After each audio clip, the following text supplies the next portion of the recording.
champion Steve Smith and our reporter, Allie LaForce. This is Brian Anderson. And it was an awful game defensively. They lost the individual matchups, and the help was slow to rotate. Point blank, this is a bad combination. If you're looking to get stops, that's not the way. You know, and where the Bucks seem to dominate every year is on the glass, particularly at the defensive end. #1 in the league the last 4 seasons. He just rises up and throws it down hard with one hand. That is such a go-to move for him. He holds nothing back on those. The Clippers on D. Oh, a beautiful reverse layup. Grant, I guess for the Bucks, hey, you can't teach size. And they're good fundamentally as well, B.A. I mean, they block out, they fight to maintain position. If you're going to beat them, it probably won't be with second chance points. Basket counts. Zubats has got 6 points. The defense getting out-hustled on the putback. Can't let that happen. For some reason, blocking out has become a lost art, and that's the result you'll get. First team foul. And now just over a minute played here in the first.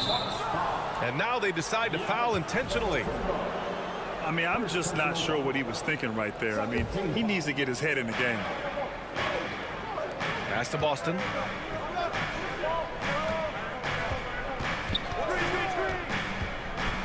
Oh, and that one, no question, powered it down. Hey, when in doubt, run the defender off the screen. And you know, with a result like that, we'll see them run it again. Especially if the defense is going to allow you to do it. Have to switch on that play. What a two-way play. Just tremendous. Yeah, the steal was slick. The slam topped it off. Turning defense into offense. Every coach talks about it. Perfect example right there. And the first one at the line is good. And Grant, last season, Drew Holiday winning the NBA Teammate of the Year award for the 2nd time. Yeah, and in 2021, BA, he got the NBA Sportsmanship Award, too. So needless to say, Holiday tremendously respected by his peers and known for his dedication to others.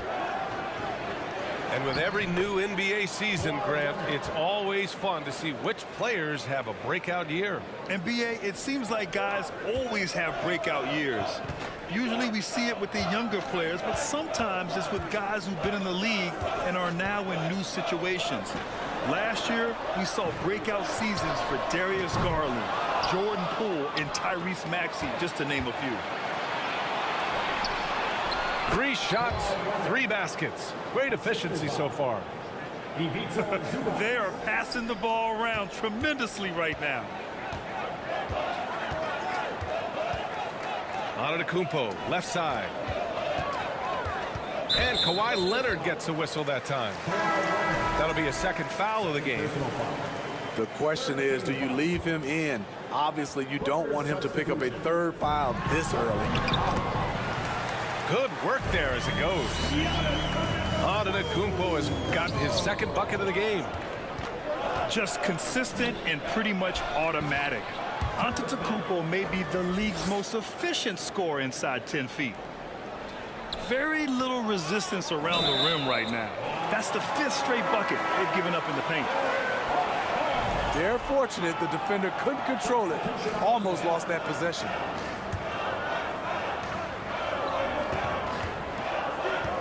Antetokounmpo inside. Antetokounmpo is doubled. There's the block. To the middle. Here's Powell.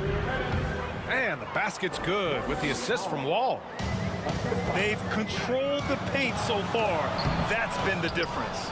I'll tell you, this was their strategy coming in. They obviously identified a weakness there inside. Pass to Batum. And a nice finish on the layup. They're playing great team basketball. It's good movement and sharp, crisp passes. I mean, a tremendous all-around talent. Drew Holiday keeping his eyes up and his options open. The 2021-22 season felt like a lost one for the Clippers. Kawhi and Paul George both hurt. So true. I mean, but B.A., those two together, healthy, are scary. A finals-level duo. It kind of shows you how you can plan, build an awesome roster, but injuries can derail it all. And that's a foul called on Pat Connaughton.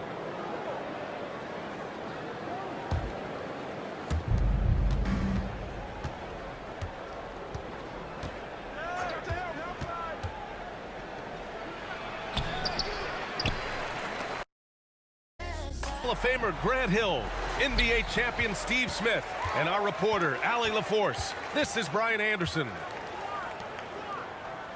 This, of course, their first opportunity to play Brooklyn this season. These teams were similar last year, both in how they treated this head-to-head matchup and where they finished in the standings. Win one, lose one. This might be the case again for both teams this coming season.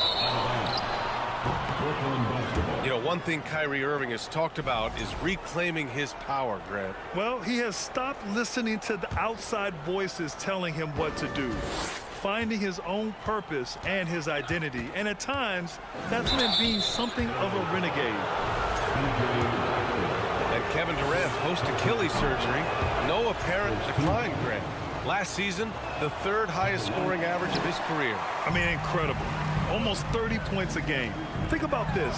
2 of the 4 times he's led the league in scoring, he did it averaging less points per game.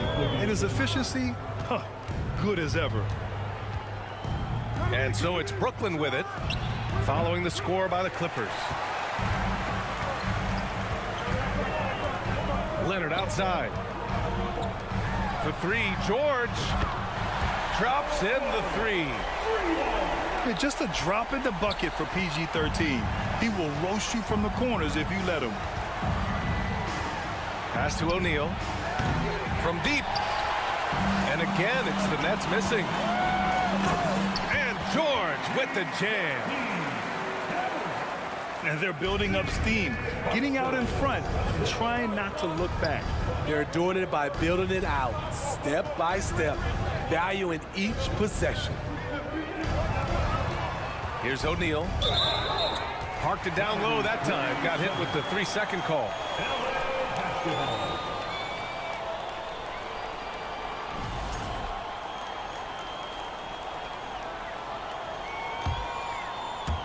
First quarter, just over a minute and a half in. George with it.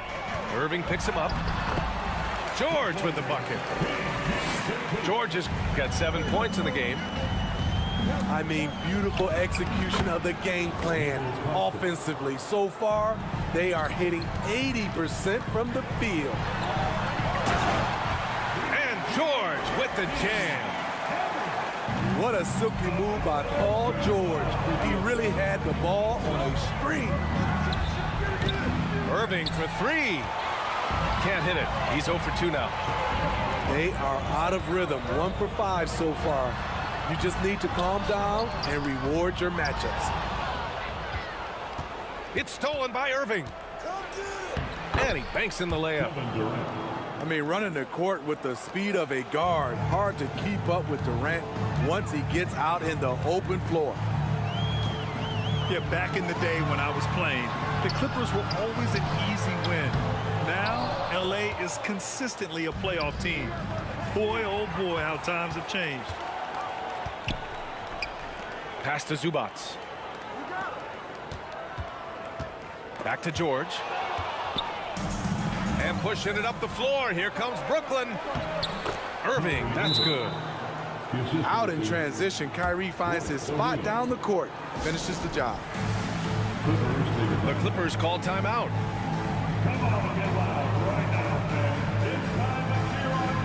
So both teams changing it up here. Here's Wall. 9 points in his last outing. And your last year in the league, the 12-13 season, you played for the Clippers. Yes, I did, and a great team at that. Blake Griffin, CP3, all in their primes. We won the division for the first time in Clippers history. Team record 56 wins. That year was big in the turnaround for LA. And a chance for a moment to check out the scoring breakdown for the Clippers. For me, they made a point to attack inside early in the game, and it's paid off for them. A lot of solid looks in the paint. And following off of what you said, they've really done a good job distributing the ball, passing up good shots for great ones. And there's a minute 45 left in the first quarter. Pass to Mills. From outside the arc. And just refusing to give up second chance points. Excellent defensive rebounding. Jackson with it.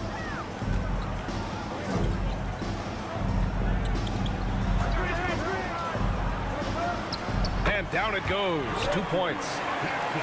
Getting out to a nice lead. Great flow and great execution. Here's Curry. Oh, Covington with a block. Robert Covington doing big man things tonight. Brooklyn trailing. Pass to Mills. Let's go with a three. It's hauled in by the Clippers. They're moving on after the tough loss they took at the hands of the Warriors.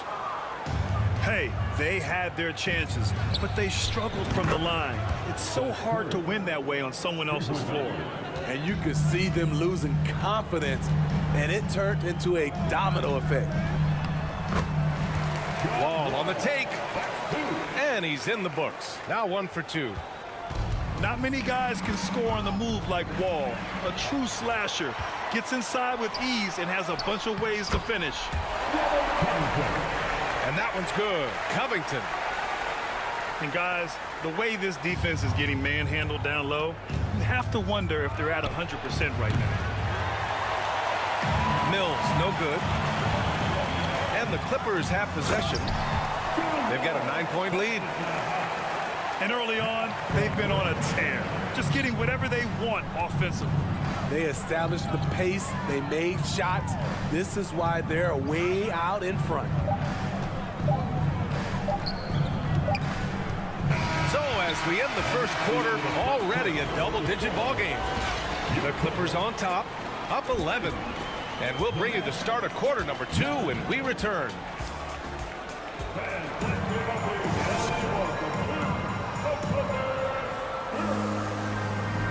We welcome you back to second quarter action. Plenty of basketball left to play.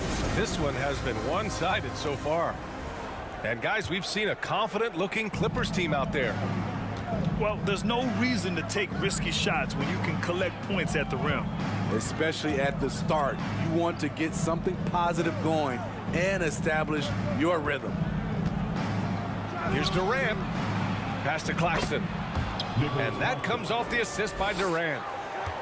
Claxton's got his second basket of the game. And with every new NBA season, Grant, it's always fun to see which players have a breakout year. NBA, it seems like guys always have breakout years. Usually we see it with the younger players, but sometimes it's with guys who've been in the league and are now in new situations. Last year, we saw breakout seasons for Darius Garland, Jordan Poole, and Tyrese Maxey, just to name a few. Gives us a chance to catch up with Allie LaForce. Thank you, Brian. Well, Paul George has certainly endured his share of criticism in the past, but he said, quote, "I can't worry about that. It comes with the job. I am who I am. They can judge me on what they want. I'm going to go out there and hoop and give it everything I've got." And guys, he brings a lot to the table. No question, he is a